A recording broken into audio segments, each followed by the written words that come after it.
Hello again, I'm Mike Frescona. As you watch your son or daughter play sports, you likely have one eye on the current season and one eye on next season. You ask yourself whether or not your kid has what it takes to make that next step, to junior high, high school, college, or even the pros. And even though the jump to the next level sometimes seems extremely large, there are two qualities that an athlete can possess that will nearly guarantee they make every cut they face. They must love the sport they play, and they must have a deep desire to continuously improve in every phase of their game. Many of the great athletes I've been around have possessed these two qualities. Many of these same athletes have gone through periods where they didn't start for their team, or their coaches even wanted to cut them. But their enjoyment for that sport kept them involved, and their desire to continuously improve eventually transformed them into dominating athletes within their sport. We've made every effort to design the Turbo Athletes video series in a way that will assist athletes in developing these two qualities. I hope that you enjoy video 3, and I hope that your young athlete goes on to experience a long and successful athletic career.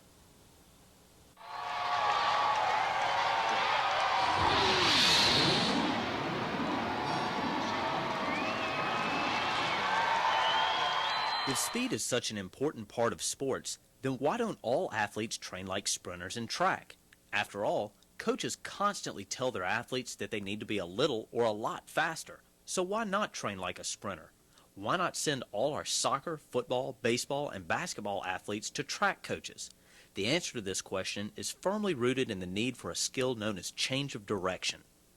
Sure, athletes from team sports need to be fast like sprinters over distances of 20, 40, and 60 yards, but there is one big difference. When a sprinter covers 40 yards, he or she does so by moving from point A to point B in their own designated lane. When athletes in team sports cover 40 yards, they do so by moving from points A to B to C to D to E.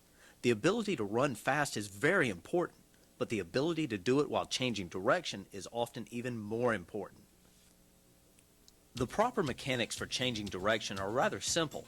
In fact, we have whittled our instructions to athletes down to two commands: drop your hips and take one step. As Mallory sprints through the zigzag configuration of the cones we have set up, you will notice that she does two things at each cone when she changes direction. First, she drops her hips in order to lower her center of gravity. Second, she tries to change the direction of her sprint by making only one hard plant with her outside foot. By executing these two moves, she will be able to achieve the quickest possible cut. Common mistakes made by athletes include standing too upright during the cut, which may cause a loss of balance, or taking too many steps during the cut, which is simply time-consuming. Even as a 13-year-old soccer player, you can see that Mallory is already getting a firm grasp on proper technique.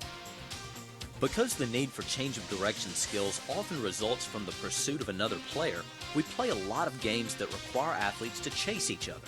The next 5 exercises demonstrate such games and employ the use of an awesome training tool known as a breakaway belt. In this game of hallway chase, the tails of Bethany and Mallory's breakaway belts are velcroed together. It is the job of the lead athlete to break the Velcro connection by creating enough separation from her opponent as she sprints through the hallway pattern we have marked on the ground. Likewise, the trail athlete will win the game if she can keep that Velcro intact all the way to the end of the hallway. Neither athlete is allowed to step outside the confines of the hallway. This game will be won by the athlete that does the best job of combining acceleration skills with change of direction skills. Here, Jake and Dalton demonstrate the same game using a series of gates formed with cones. Building off the last exercise, Bethany and Daphne are competing in a game of circle chase. It is still the job of the lead athlete to try to break the Velcro connection, except this time it must be done while running around the perimeter of a circle. Running around the circle requires the athletes to stay in a constant state of change of direction. Their hips must stay low, and they use hard plants with their outside foot to keep them tight to the path. We can create a whole new version of this drill by having Jake and Dalton simply start 5 yards away from the circle. Here the lead athlete, Jake, has the option of running clockwise or counterclockwise around the circle.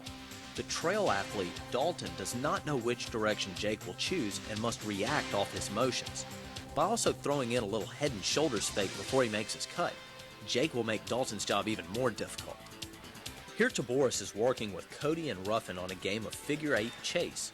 Again, the concept is still the same as the past couple of drills. The figure 8 configuration causes our athletes to have to quickly shift from a clockwise running path to one that is counterclockwise. Because of the tight pathway that is being used, both Cody and Ruffin must keep their hips, and thus their center of gravity, low to the ground. Also, they must both make sure that each step they take keeps them as close as possible to the circles. The further they deviate away from the pathway, the greater their chance of losing the game. We can alter the game by changing our figure 8 to a couple of triangles. By doing this, we force Cody and Ruffin to use more of a start-stop running motion as they navigate the sharp corners.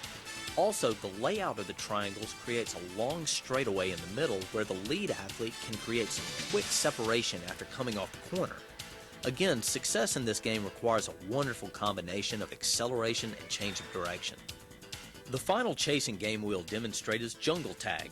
Here we have used cones to mark off a large square area for Jake and Dalton. As the lead athlete, Jake may make any move he wants within the square to break away from Dalton. The only move Jake is not permitted to make is one that causes the belt leash to wrap around his body. Dalton's job is to stay close enough to Jake to prevent the belt from ever breaking during the 10-second time limit. Jungle Tag is great for teaching change of direction, but is also excellent for teaching young athletes the power of defensive positioning. Smart athletes figure out that the key to keeping the belt intact is to stay towards the center of the arena and force the lead athlete to move around the perimeter. A very good defensive player may even be able to box the lead athlete into a corner. Like the other chasing games we have demonstrated, Jungle Tag is very challenging and also a lot of fun. It's so fun that some instructors can't help but to get involved, and some athletes can't help but to cheat in order to win. Once athletes become more advanced and comfortable with their change of direction, we then introduce them to a device known as a Viper. The Viper is made up of a padded waist belt, a piece of flexible rubber tubing, and a safety handle for the coach. Here Taboris is having Adam perform the same W sprint shown earlier, except that he has added a Viper. Using a Viper allows us to quickly alternate resistance and assistance to each of our athletes' cuts. In this demonstration, each time Cody plants to cut away from me, his cut is made more difficult by the resistance of the Viper. But each time he changes direction and sprints back towards me, his cut is quicker than normal due to the assistance of the Viper. If Cody can learn to perform these motions while using the Viper, then these same motions will seem far easier in game situations when the Viper is not being used. This exercise can also be conducted with the athlete backpedaling and then sprinting forward to each cone, as Adam and Taboris are demonstrating here. Change of direction requires that an athlete be able to quickly switch both physically and mentally from one task to another. For this reason, we recommend trying some broken ladder exercises with your athlete. In these demonstrations, we are using the same ladder and many of the same basic exercises we used in the foot quickness section of video 2. Here we have simply split our ladder into two pieces and left a 5-yard gap in the middle. We assign a specific foot pattern to the first ladder segment and another pattern to the second segment. Just about the time our athlete finds his rhythm in the first segment, he is forced to completely change his body's motions, sprint 5 yards, and then immediately fall into a completely new rhythm. Any two foot patterns may be chosen to make this exercise work. To make this exercise even more difficult, you may choose to add a cone to either side of the gap as we have done here. In this version of the exercise, you not only tell your athlete which two foot patterns to use, but you also tell them which cone to sprint around in the middle. For really advanced athletes, you could yell or point to the cone you want them to run around after they come out of the first segment, and even yell the name of the foot pattern to use as they get to the second segment. While these exercises are rather difficult, they are unmatched in helping athletes learn to switch from one task to another without sacrificing speed.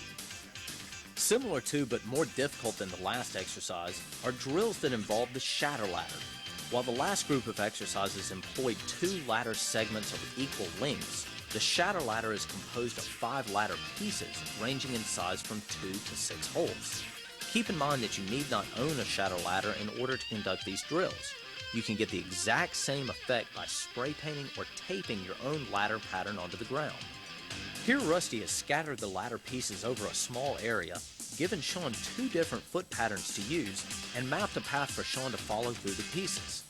Sean is faced with the task of being able to smoothly switch from the pattern of 2-foot runs to icky shuffle at each segment, remembering the correct pathway through the pieces, and quickly cutting and sprinting between each segment. Needless to say, it takes a highly skilled and focused athlete to master this drill. As Sean becomes more comfortable with this exercise, Rusty will then require him to perform a task using a ball from his particular sport. Other methods for increasing the difficulty include widening the spaces of the ladder pieces, assigning more than 2-foot patterns, or mapping the athlete's pathway based on the color of the individual pieces. In this exercise, Taboris is helping Ruffin learn to accelerate out of his cuts.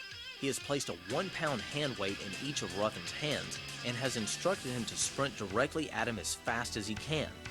Just before Ruffin reaches him, Taboris will point to either his left or his right. Ruffin will immediately drop the hand weights and break in the direction of the point. After the athlete drops the hand weights, their arms turn over much faster than before, and they experience a turbo boost in their sprint.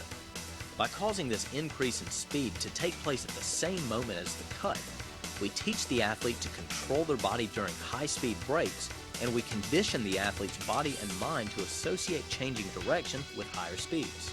Our final exercise is a variation on the tennis ball drop drill we demonstrated in the acceleration section. Instead of using tennis balls, we're using something called an insane ball. The insane ball is a hard rubber ball covered with large knots that cause it to bounce in unpredictable patterns. Here Taboris holds an insane ball in either hand. Ruffin must react to the ball Taboris chooses to drop, sprint towards it, and catch it before it hits the ground a second time.